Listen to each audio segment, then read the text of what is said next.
اس لیے کوشش تو ہماری یہ ہو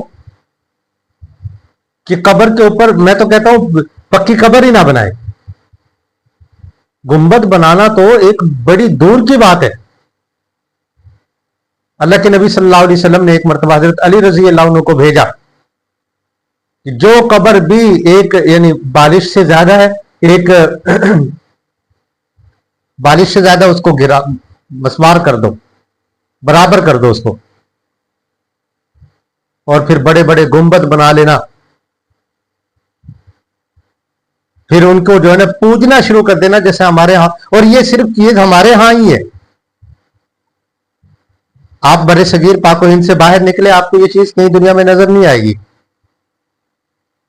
آپ سعودیہ میں چلے جائیں، دبئی میں چلے جائیں، اور عرب ریاستیں وہاں پہ چلے جائیں، وہاں پہ بھی تو مسلمان ہیں. کیا وہاں پہ اللہ والے نہیں گزر رہے؟ صرف یہ اللہ والے ہمارے ہاں ہی ہیں؟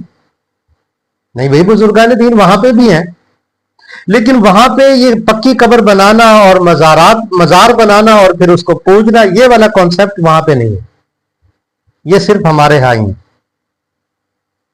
اور ہمارے ہاں بھی یہ کوئی ہمارا ذاتی نہیں ہے، کیونکہ ہم صدیوں سے ہندوؤں کے ساتھ رہتے چلے آ رہے ہیں. ہندوؤں سے نکل کے ہم لوگ مسلمان ہوئے. ہم اپنی 5ویں 7ویں نسل کو دیکھیں گے تو ہمارے ہندو ہے وہ. تو اس لیے ان کے ساتھ رہتے ہوئے معاشرتی طور پہ، ایک ثقافت کے طور پہ کچھ چیزیں جو ہے نا ان کی ہمارے اندر آ گئی. نو ڈاؤٹ مسلمانوں کی چیزیں بھی ان کے اندر گئی ہیں، لیکن زیادہ تر ہمارے اندر چیزیں ہیں ان کی. اب وہ مورتیوں کو پوجتے ہیں، پتھروں کو پوجتے ہیں. اب ہم وہ پتھروں کو تو پوج نہیں سکتے، اس لیے ہم لوگوں نے ایک قبر سسٹم بنا لیا، مزار سسٹم بنا لیا، اس کو پوجنا شروع کر دیا.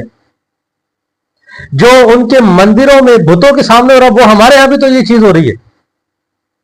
آپ جائیں، لوگ سجدہ کرتے ہیں، ان سے بیٹے بیٹی منتیں مانگتے ہیں، ان سے اپنی حاجتیں پوری کرواتے ہیں. یہی کانسیپٹ ہے مزارات کے اندر.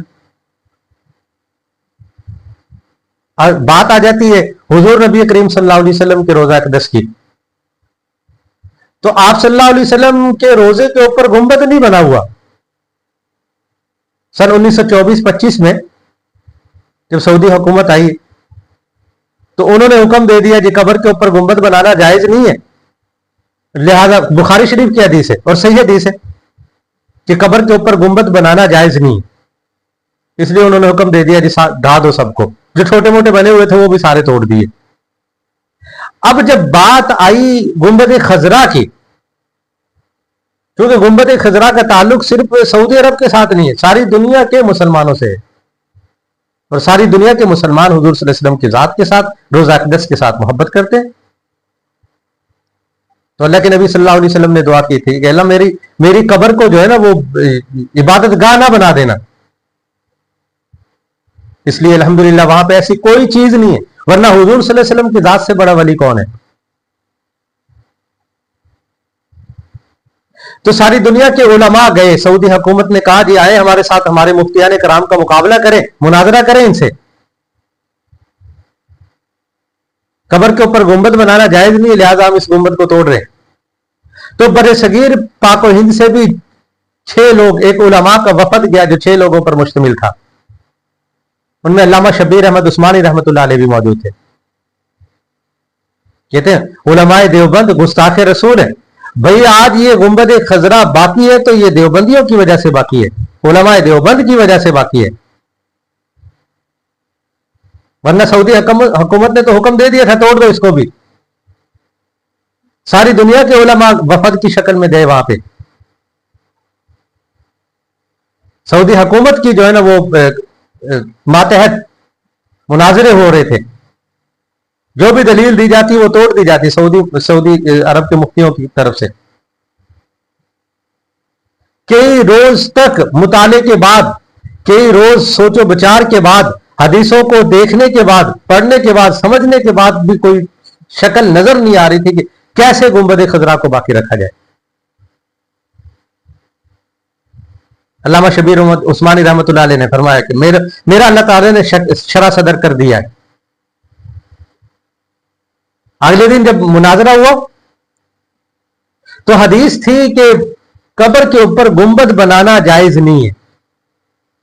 علامہ شبیر احمد عثمانی رحمۃ اللہ علیہ نے فرمایا کہ واقعتاً قبر کے اوپر گنبد بنانا جائز نہیں ہے، لیکن گنبد خضرا کا معاملہ اور ہے، یہاں پہ گنبد پہلے بنا تھا اور قبر بعد میں بنی تھی۔ حضرت عائشہ صدیقہ رضی اللہ تعالیٰ عنہ کا گھر تھا، حجرہ تھا، جہاں پہ آپ صلی اللہ علیہ وسلم مدفون ہوئے، تو وہاں پہ قبر پہلے بنی تھی، گنبد پہلے بنا تھا، قبر بعد میں تھی۔ تو عبداللہ بن عمر رضی اللہ عنہ نے خانہ کعبہ کی جو ہے نا مشابہت سے بچنے کے لیے اس کو جو 6 کونوں میں کر دیا، اور اس کے بعد میں تو پھر وہ حفاظت کی گھر سے سلطان نور الدین زنگی رحمۃ اللہ نے اسی سے اپلائی دیوار بنا دی۔ آپ باقی دیکھیں اور آپ کو عرب میں جو ہے نا کہیں کوئی آپ کو مزار نہیں نظر آئیں گے، اس لیے کوشش کریں قبر کو پکا نہ بنائیں، کچی قبر رہنے دیں، چند دن کے بعد تو ختم ہو جاتے ہیں۔ وہ عالم برزخ کا تعلق ہے، وہ اللہ جانتا ہے کیا سسٹم ہے اس کا۔ ہاں آپ ان کے لیے مثال ثواب کریں، جو کرنے کی چیز ہے وہ نہیں کریں گے۔ ایسا شیطان نے ہمیں خبتی بنایا، جو کرنے والی چیز ہے کام ہے وہ نہیں کریں گے ہم۔ مطلب 9-10 محرم آتا ہے تو لے کے لوگ نکل جاتے ہیں جی، وہ جا کے قبروں کو پختہ کرتے ہیں جناب، جھاڑ صفاڑ سارا کچھ کرتے ہیں، 3-3 4-4 گھنٹے لگا دیتے ہیں وہاں پہ قبرستان میں۔ بھی آپ 3-4 گھنٹے مسجد میں بیٹھ کے سارے ثواب کریں، گھر میں بیٹھ کے آپ قرآن پاک کی تلاوت کر کے سارے ثواب کریں، جو کرنے کی چیز ہے، جو کرنے کا کام ہے۔ پکی قبر بنا دینے سے اس کو کیا فائدہ ہوگا جو مرحوم ہے؟ ہاں آپ اسے سارے ثواب کریں، کوئی چیز پڑھ کے اسے بخشے، دعائے مغفرت اس کے لیے کریں، اس چیز کا فائدہ اسے ہونا ہے، نہ کہ جناب آپ جو ہے نا وہ 3-3 4-4 گھنٹے لگائیں، اس کے اوپر پانی پھینکیں، اس کے اوپر یہ کریں۔ ہزاروں خرافات ہیں جو مسلمانوں کے اندر بھی آ چکی ہیں، جبکہ دین اسلام کی واضح تعلیمات موجود ہیں۔